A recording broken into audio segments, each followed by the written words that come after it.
Okay, a couple things. We're basically done with it. I put in a sight glass. Down here, I drilled a 1.25 inch. You could drill a 1.1/8 hole. Is the minimum. 1.25 inch, little slot, but it ain't gonna leak.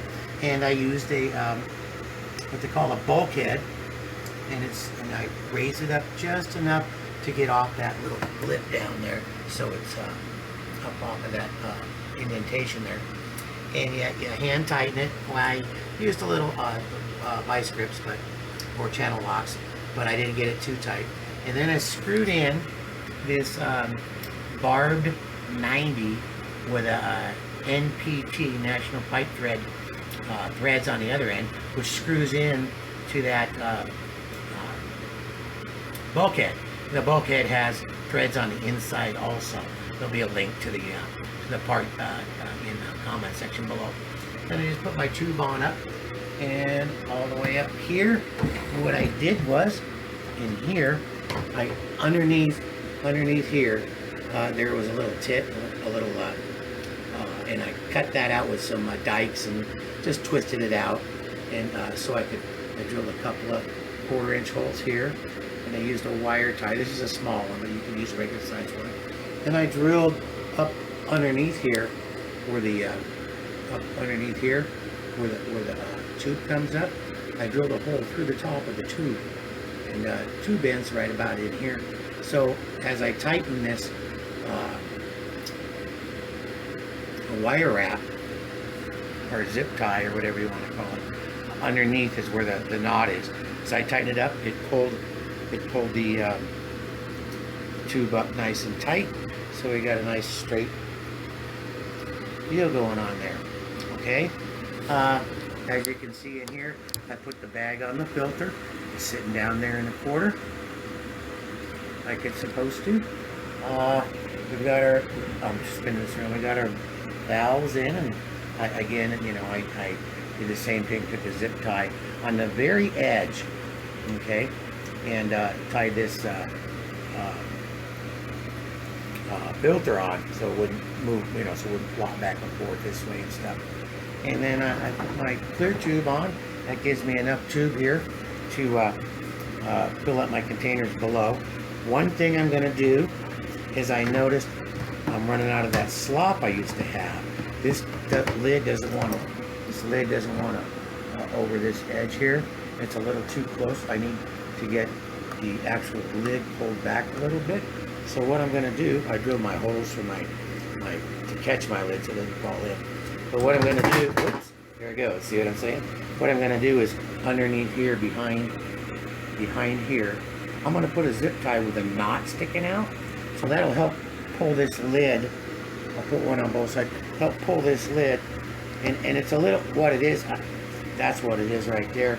The zip tie over there for that's causing it to be off a little bit. So I might put a zip tie in here just to make the lid even. Okay, and then I shouldn't have a problem with this just dropping in. Okay, here we go. We're all done, with the exception of the little lid little string or wire cable I'm going to put in these two holes to keep it from falling in. But other than that, everything's ready to go. I got my air lines hooked up. You can see I got my water line. It loops back around and goes into the cabinet in the back. And that's about it on the inside. Take the lid off here. I got my pump. I got my air stone. I got my heater. The heater cord's running up out the same little indentation we made that the power cord for the pump goes. The air line's on this side of the lid or container, and it comes out that side. And we're gonna put some water in here, and then you can see down there, that's the other side of the bulkhead with the nut. Anyways, we're gonna get some water in here and see how it looks. All right, we're done. I went ahead and put the twist ties right behind here, right behind the lid. Let me take this off and show you what's going on. I put one right on the corner there, got one on the corner there. Drew a little hole, put my my temperature thermometer right here on the front so I can see it. And those ties pull the lid forward enough to give us that lip that we need to overlap up there so it doesn't fall directly in. I'll be tying, putting a chain or something between in these two holes to keep it from dropping all the way in there. But yeah, it's done. All we need to do is add nutrients. You can see I got it all hooked up. Okay, that outlet hose there goes around and goes into the back of the grow cabinet. And when I get ready to, when I feed, I turn this on, I leave it on, and I got this timer that feeds it. And of course this other one over here is turned off. When I go to feed manually, which I do once a week, usually on Saturdays, I shut this off, okay, and then I unplug the pump, so, well, I don't unplug it, but we shut this off, we turn this on, and it comes out this hose, and I just feed it on down to my watering bucket, so I can do my manual feed that way. Anyways, that's it. The only thing left to do is add some newts. One last thing I forgot to mention.